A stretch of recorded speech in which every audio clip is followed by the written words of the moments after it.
Researchers studying the world's most successful men and women found they shared about 7 or 8 things in common. One of the most critical things they all shared was routine. Failing to prepare is, in essence, preparing to fail. The night before a game, I would eat the exact same food, go to bed at the exact same time, wake up, and eat the same breakfast. This routine and preparation, some people might call it superstition, is crucial. The stronger your mindset is, the greater your skill set is going to be. We tend to remember things we earn and the experiences we have much more vividly than what a teacher tells us or what is given to us for free. A company is simply a group of people.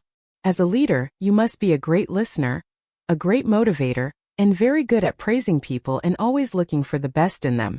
Do you really think people like Warren Buffett are reading just for the sake of reading? The majority of people are poor because they consume poor material. Everything I did was focused on becoming a better basketball player, everything. When you adopt that point of view, the world literally becomes your library, helping you get better at your craft. What truly determines our lives outside is what is going on inside. In our heads and in our hearts. There is no world out there except the one that exists here. I think it's so important that you genuinely like what you're doing. If you don't, life is simply too short. If I'm lying to you about who I am or what I stand for, there is no real starting point. You're living a false reality. You must create the real reality. For me, it's a necessary emotional separation to be able to switch my mind to something else when I'm at practice, training, or during a game. I became #1 in the world and a millionaire, not because I suddenly made more money, but because I was told millionaires only live off 30% of their income. I became a millionaire because I started doing what millionaires do. I stopped living off 100%. What does time is money truly mean? How do you multiply time? How do you buy time? Rich people buy time. Most people watching this should either not be in business if they've already started one, or they should close it down if they have one. You got into business for all the wrong reasons, and you don't have the guts to close it down because you're worried about what other people will say. You have no idea how limitless you become when you are not afraid of what other people think or say. There aren't 2 people watching this who have a true concept of what it means to act as if you have no limits to your abilities, 0. I wrote a book called The Millionaire Booklet in just 2 hours. It was translated into 38 languages for free because of my global social media standing. I simply asked a bunch of people, "Can you help me?" And literally in 1 month the entire book was written, produced, and translated. You need friends. It's a short 50-page pamphlet-type book, and it made the New York Times bestseller list. Where did that come from? It's another contrarian idea. The book publishers are struggling, that whole model is antiquated. They don't even count digital downloads. What's wrong with them? So, I gave people something they could read in a couple of hours. It took me 19 months to write my last book because the publisher was involved. I wasn't supposed to write another book while writing a book, so I wrote a booklet. I wrote the booklet in 2 hours, and the booklet made more money in 19 days than the other book made in 19 months, and it was translated into 38 languages. The book that took 19 months with publishers, editors, and all this wasted energy and money still hasn't been translated. So it's about speed. I'm always back to thinking, how fast can I work? Compress time. Time is money. Most people don't even understand the concept. They say it, but they don't know what it means. It's a cute saying, a perfect t-shirt slogan, but they aren't actually applying it to their life. They're asking, what does that mean, man? What does it mean? Time is money. How do you multiply time? How do you buy time? Rich people buy time. My rich dad forbade his son and me from ever saying the words, "I can't afford it." He said, "Ask yourself, how can I?" You know, the reason I have so much money is because I don't say, "I can't do it." I just ask, "How can I do it?" And then I go and do it. I make a lot of mistakes, but that's how I learn. The poorest people, like my poor dad, always said, "I can't afford it." Do you think I made up money? I'm a school teacher. I can't do that. And I picked that up. My rich dad never said those words. So when I meet poor people, they use the words "I can't" a lot. You know, my wife Kim is absolutely gorgeous. The first thing I said was, "She won't go out with me." My friends kept saying, "She'll never go out with you." I said, "Well, if I let that stop me, she never will." So I asked her out for 6 months. You have to do that. Again, it's what goes on between your ears and in your heart that determines your life out there. There's no outside world except what's going on here. So the people who say, I can't afford it, I can't do this, or the rich are evil, are choosing to participate in that negative narrative. That's one thing people could change today, right now, the dialogue in their head. Stop saying the word can't. Instead ask, how can I? Especially when it comes to money. How can I afford that? Because that opens them up to looking at it as an investment toward a greater future. When I borrowed $300 million, I couldn't do it until I went to ask and got turned down so many times. Every time I showed the bank my financials, they'd say, sorry. I'd ask, do me a favor. Why did you turn me down? And they'd tell me, your numbers are out here. So I'd ask, if I get these numbers fixed, can I come see you again? He'd say, sure. And he turned me down again, but I didn't go back until I made sure the numbers were real and fixed. It's called rejection. It's the same as my wife rejecting me for 6 months. It's a matter of personal willpower, which is spiritual. It's just saying, if they can do it, I can do it, and asking, how can I? As you once said, words become flesh. Do you think Warren Buffett is reading just for the sake of reading? The majority of you are poor because you read poor stuff. You watch poor stuff. You're on Instagram watching fights or just scrolling through like you don't have a life for real. Some of you are on Instagram for 30 minutes, and if I ask you what you saw, you don't even know. You're just scrolling through. That's a poverty mindset. Rich people don't waste time. They realize it's their most important commodity. They don't watch a lot of TV. They don't spend a lot of time on entertainment. If they're not working, they're studying their craft and getting better at it. There was a language I needed to learn. Does that mean I need to abandon the language I already learned? Absolutely not. Does it mean I need to conform by putting on a certain type of clothing? Listen, when I do corporate events, I promise you I look like this. Sometimes I'm wearing shorts and a t-shirt at a corporate event. Why? Because I don't necessarily need to conform. They're not asking me to come dressed up. But I am so good at what I do that they don't even require a suit. Are you hearing what I'm saying? Some of us don't want to wear a suit, but you're not on that level yet. Or you want to wear a suit and act as if your suit is going to compensate for what you are inferior at. Your suit doesn't make your language sweet. Some of you wear suits because you think you're going to impress somebody, and you might get in the door, but sooner or later. I remember when I was quitting and my mom was saying, don't you dare quit. You're going to embarrass me. You have a wife and kids. Does YouTube have insurance? Does YouTube have a 401k? I was like, yo ma, I'm not trying to be disrespectful, I love you. But you can't teach me how to be a millionaire because you're not one. You come from the working class and I'm not mad at you, ma. We wouldn't be where we are without you. But you told me that every generation is supposed to get better. So I'll take your values, but I won't take your work ethic because rich people don't work. They think. The working class will never get rich. It wasn't designed that way. This country became a wealthy country because they had employees they didn't have to pay. That's not rocket science. So, when this country had to start paying people, they wanted to pay the least. The 3% that run the world aren't trying. Let me tell you how I know. I'm from Detroit. We just laid off 15,000 workers, and the president of GM just got a $22 million bonus. We got $22 million for one person when we laid off 15,000 people and took their health care that was already paid for. No disrespect to anybody, and I'm not playing the victim because I'm not a victim. Rich people don't work, they think. Poor people go clock in and say, I make this much an hour. Rich people say, I put them to work and I make this much an hour off them.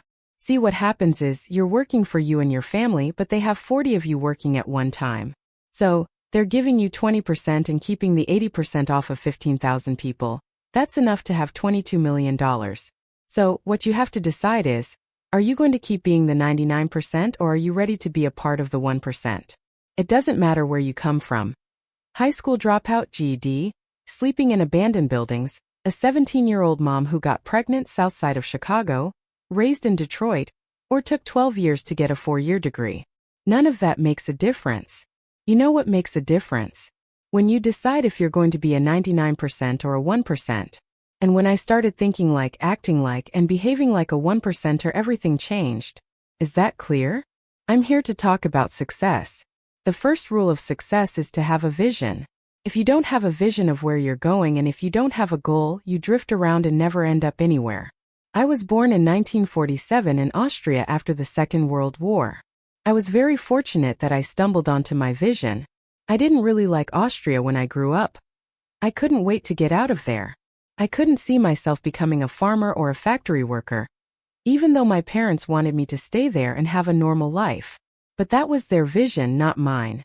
My vision was totally different. I felt that I was born for something special, something unique, something big. One day, when I was 11 years old, I remember going to school and they showed a documentary about America. They showed the huge skyscrapers, the high-rises, the massive bridges, the 6-lane freeways, and all of this stuff. I said to myself, that's where I want to be.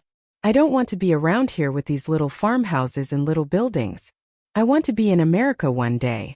After school, I walked by a store in Graz, so I went inside and looked around. Then I saw a bodybuilding magazine with Rejection on the cover. Rejection was a 3-time Mr. Universe then, and I had seen him on the big screen as Hercules. I read that and said to myself, wow, this is the blueprint for my life. This is exactly what I want to do. I want to become a bodybuilding champion just like Rejection. I want to get into movies just like Rejection, and I want to make millions of dollars and be rich and famous just like Rejection. Do you know how great it felt that I knew where I was going? Imagine the majority of people don't know where they're going. I knew where I was going. I'm going to become this bodybuilding champion just like him. So, it was just a question of how do you do it. I was so relieved because when you have a goal, when you have a vision, everything becomes easy. People always ask me when they saw me in the gym during the pumping iron days, why is it that you're working out so hard? 5 hours a day, 6 hours a day, and you always have a smile on your face? I told people all the time, because to me I'm shooting for gold. In front of me is the Mr. Universe title. Every rep that I do gets me closer to accomplishing that goal, to make this vision turn into reality. Every single set that I do, every repetition, every weight that I lift will get me a step closer to turning this goal into reality. So I couldn't wait to do another 500-pound squat. I couldn't wait to do another 500-pound bench press. I couldn't wait to do another 2,000 reps of sit-ups. I couldn't wait for the next exercise. At the age of 20, I went to London and won the Mr. Universe contest as the youngest Mr. Universe ever. And it was because I had a goal. So let me tell you something. Visualizing your goal and going after it makes it fun. You've got to have a purpose no matter what you do in life. You have to do something every day that scares you. This is taken from Helen Keller, who said, she was deaf, blind, and couldn't do anything, that every day she did something to scare herself. Well, if you and I had all those afflictions, just getting out of bed would be scary enough. I decided that one of the differentiations between the people who got the most out of the week-long seminar and the year-long free mentoring with me was people who really pressed themselves hard. So, I translated that into making them do something and list what they did to scare themselves every single day. Is that the essence of what you do, getting people to take more risk or get out of their comfort zones, and then the wealth comes later? It's not just getting out of their comfort zones. It's the change of reality. Your reality is different from mine, and your followers' realities are all different, but it's about changing your reality and making yourself accountable. That's not just getting outside your comfort zone. It's making yourself accountable. Not accountable to somebody else, but accountable to yourself. That's the ultimately, that's the only person you should be accountable to. We grow up, in my judgment, wrongly, where we don't hold ourselves accountable enough. We just don't. We've learned to come up with reasons why we can't do this, reasons why it's okay not to do this, reasons why you didn't follow up on time. I told the guy I'd get back to him by Wednesday, it's now Friday. Oh, it's the weekend. I'll now get back to him on Monday. Life has gotten simpler now with the internet and with email, where communication is almost instant. You'd think it should be easier, but it's not. I used this analogy 25 or 30 years ago. If you were going to buy a $100 million company, your due diligence would take 3, 4, 5 weeks, and it'd take you 3, 4, 5 weeks to close the deal, a month and a half, 6 to 8 weeks. With the internet, it should take less time because the information is instantaneous. Takes us twice as long to close a deal now. Twice as long. There's no reason for that. Things haven't gotten twice as complicated. But somebody has to put their name on the line. Somebody wants to push off the accountability. Somebody would rather have Brian sign off on it so I can go home early on a Thursday, knowing you're going to come in early on a Monday, and your signature will be on the document instead of mine because I don't want to be accountable. The kids today have this need. It's like a thirst for guidance. And the kids do better in the year-long mentor program than the older kids. The kids in their teens and 20s do better than the guys in their 40s and 50s. That's because the guys in their 40s and 50s have a lot of baggage, bad habits. And it's tough to get rid of them. Motivation gets you started. Good habits keep you going. Most people just have piss-poor habits. I've had these same habits for about 50 years now. I don't even think about it. It's just like brushing my teeth or taking a shower. I just do it. I've said in other interviews that when I do feel whimpering, which isn't too often, I just say, come on. And I just go out and do it. I do that with my entire life, everything about it. I know that if I had to build up these habits 20 or 30 years ago, at age 70, I certainly wouldn't be doing this. I don't fail very often. I do fail. You're pretty open about all the failures. I'm not ashamed of them. That's what's made me who I am. You said failure is just testing. Correct, it's just testing. And I'm quick to pull the trigger two ways. I'm quick to pull the trigger in trying something, and I'm quick to pull the trigger in closing something. Just turn the key. What does that mean? Turn the key means close the expletive business. Most of the people watching this should either not be in business if they've got one, or close it down if they have one because you got in business for all the wrong reasons, and you don't have the guts to close them down because of what other people are going to say. You don't. You have no idea how limitless it is when you're not afraid of what other people think or say. You have no idea. There are not two people watching this who even have a concept of what it is to act as if you have no limits to your abilities. 0. Lack of self-esteem, lack of self-worth. Now, they think they have self-worth. They think because they've made a few bucks, but in actuality, when they measure it against the other 8, 10, 12 people sitting around the table, they realize or start to question, hell, maybe I was just lucky. Now all of us, when you're only a one-trick guy or gal, think, was I lucky? I've done it so many times I know I wasn't lucky. I might have been lucky the first time, but I haven't been lucky the 15th, 20th, 45th time. I know that. My life changed when I went.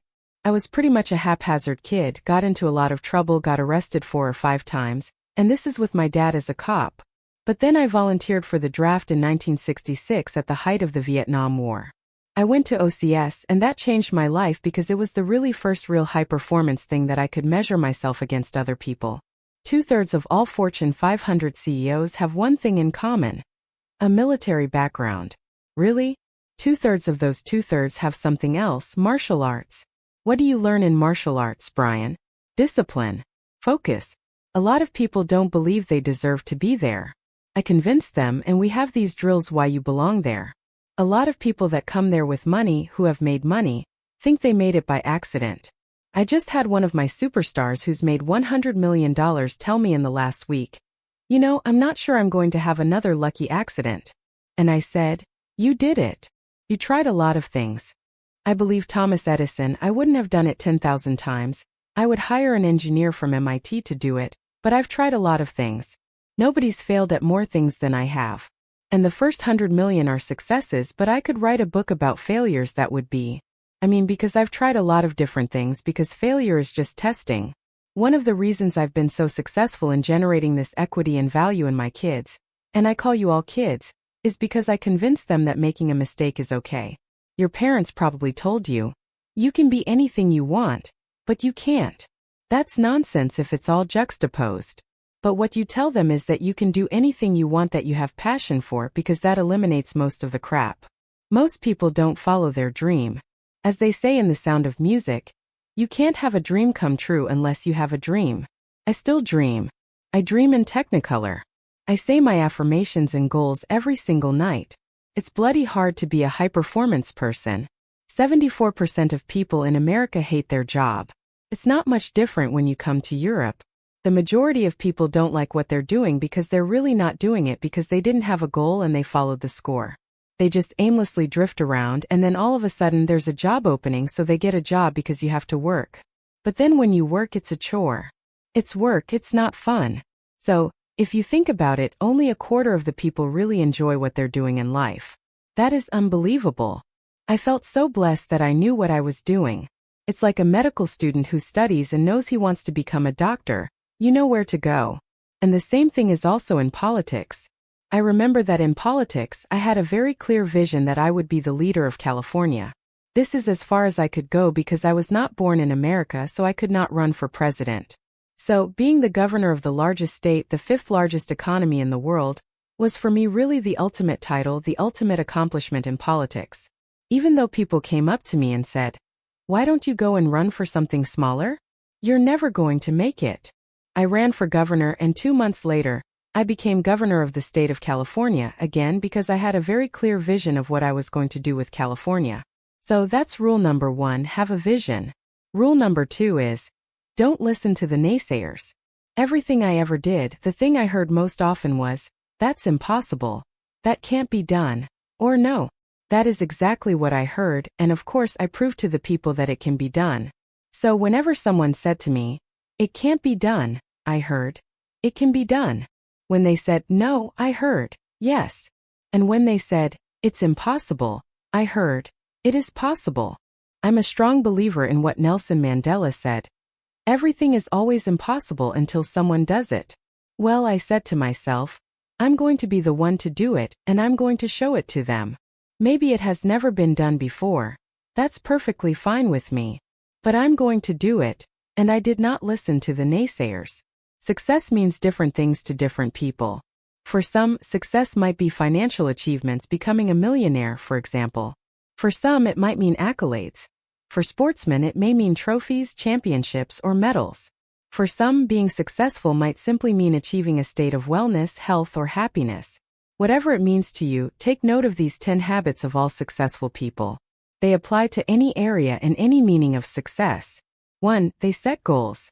You've probably never met a successful person who doesn't set goals, because the chances of you finding what you want without a clear target to move toward are right around 0. If you don't know where you're going, you will end up somewhere you didn't plan to be. Setting goals should be the number 1 priority for anyone seeking success. Define exactly what it is you want, your end goal. Break down exactly what is required to get there into many goals. Make sure your why, your reason for doing what you must do, is strong, so when you hit those roadblocks, when things go wrong as they always do, you have the strength and purpose to keep going. 2. They take responsibility for their life. Another key attribute of all successful people is they take complete responsibility for the success and the failures in their life. Unlike the majority, they never play the victim role. If something doesn't work out, they don't blame others. They learn the lesson, learn one more way not to do something, and move on quickly. Your energy is always best spent in the present and planning for the future. Your thought process should always be, how can I make this work? And what can I learn from this? Never living in the past or making excuses as to why you aren't where you should be. Remember, everyone suffers setbacks. Everyone has the opportunity to either blame others and circumstances or to focus on moving on and creating a better future, regardless of what has happened. You decide what you do now. 3. They have great self-discipline. Discipline is a strong trait of all successful people, and it is one that can be developed with consistent use. Anyone that works from home or unsupervised knows the importance of self-discipline. When you are alone, will you choose to scroll through social media, watch cat videos on YouTube, or do something that will be beneficial for your future? It is much easier to have discipline if you have clear goals and a meaningful purpose, something that is much more important than meaningless distractions. 4. They are obsessed with self-development. You can't really claim to be successful if you have given up working on yourself. This doesn't mean you are never satisfied. Just that you know it is human nature to want to grow and learn new things. Be open to learn new things and develop your mind through mentors, audiobooks, and reading. The more you learn, the more you will earn, financially and spiritually. 5. They read a lot. Reading is a common pastime of many highly successful people. The majority these days can't sit alone for 2 minutes without becoming bored, picking up their phone to go on social media, probably to post about how bored they are. Successful people, however, are almost always happy to be alone in quiet, to have the opportunity to read or listen to something that will benefit their mind and their future. If you're not a reader, try audiobooks. You can play them in your car, in the gym, or while you shower, and use time that might normally be wasted to gain new skills, new strengths. 6. They manage their time well. Time management is essential to success. Unsuccessful people usually get stressed and overwhelmed when there are too many tasks on their to-do list. Successful people are rarely phased. They prioritize the big payoff and most rewarding tasks first and leave the insignificant ones to last, knowing it matters most to do the most valuable tasks first. Successful people plan in advance, days, weeks, months ahead, knowing clearly what needs to be done to complete their jobs and reach their goals. 7. They take risks. If you don't buy a ticket, you can't win the raffle. If you don't take big risks, you can't achieve big rewards.